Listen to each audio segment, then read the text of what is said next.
જે એના મોઢેથી રાધાનું નામ લે એના કુળમાં કોઈ દી યમના તેડા ન આવે, એને લેવા મારો નાથ આવે.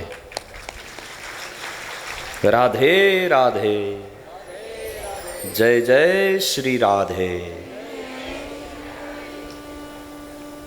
ભજ મન શ્રી રાધે, ભજ મન. અને રાધે રાધે એકલું બોલવા કરતા શ્રી રાધે બોલવું બહુ સારું. કારણ કે રાધા છે ને એ પોતે વ્રજની અધિષ્ઠાત્રી દેવી છે. એને એકલું રાધે ન બોલવું, શ્રી રાધે બોલવું. રાધાજી વ્રજની અધિષ્ઠાત્રી દેવી છે. એકમેવાદ્વિતીયમ બ્રહ્મ, નિરાકારમાંથી સાકાર થયા, નારાયણ થયા, નારાયણના નાભિકમલમાંથી બ્રહ્માજી થયા, બ્રહ્માના મનથી મરીચી, કશ્યપ મનુ મહારાજ અને શત્રુપા રાણીથી આકુતિ, દેવહૂતિ, પ્રસૂતિ, પ્રિવ્રત અને ઉત્તાનપાદ થયા. ઉત્તાનપાદ એટલે દરેક જીવની કથા છે.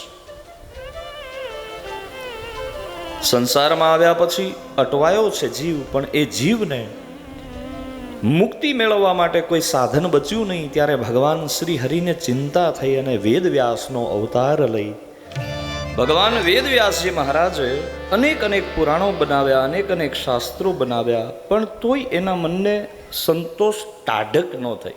આપણી ભાષામાં ટાઢક ન થઈ. સનત કુમારોને મળીને કીધું આવું કેમ થાય?